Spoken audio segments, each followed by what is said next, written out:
अगर किसी को वेणु रव सुनने की इच्छा हो, हमारे अष्टसखाओं ने ऐसा भाव कहा है कि प्रकृति में जितनी भी आकर्षक ध्वनियां हैं, प्रकृति में जितनी भी आकर्षक ध्वनियां हैं, जैसे नदी का कलरव, धीमी धीमी नदी जब बहती है उसके पास अगर आप बैठ जाएंगे ना, उसका कलरव बहुत अच्छा लगता है। झरने की आवाज बहुत प्यारी लगती है, ये प्राकृतिक आवाज है। ऐसे ही तेज हवा चलने पर जब वृक्षों से आवाज आती है, उससे उसके स्पर्श से, बहुत तीव्र नहीं, मध्यम हवा जब चलती है वृक्षों का स्पर्श कर, उसकी आवाज भी बहुत। कभी आप चिंता में बैठे हो ना, कभी बहुत चिंता चल रही हो, तो आप नदी के कलरव के पास बैठ जाओ, या जहां थोड़ी मंदम हवा चल रही हो, वृक्षों से पत्तों की आवाज आ रही हो, वहां नेत्र बंद करके बैठ जाओ, या फिर कोयल की कुहुक सुनने लग जाओ,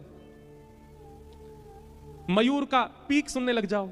ये सब प्राकृतिक ध्वनियां हैं, और इन सब प्राकृतिक ध्वनियों को अगर आप अनवरत सुनते रहेंगे, धीरे धीरे धीरे धीरे धीरे चित्त में जितने भी कल्मश हैं वो धीरे धीरे समाप्त होने लगेंगे, और इन सब की ध्वनियों में ही कहीं ना कहीं ठाकुर जी के वेणु रव का अनुभव होने लग जाएगा।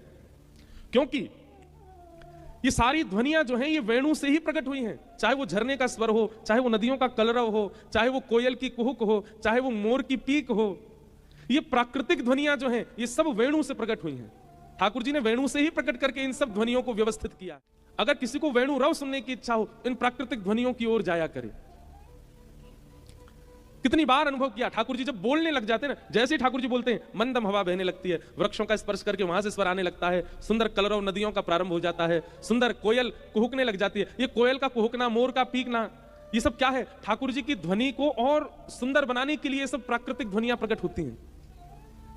आज भी यदि ठाकुर जी की वेणु ध्वनि का अनुभव करना हो तो इन प्राकृतिक ध्वनियों के पास जाए।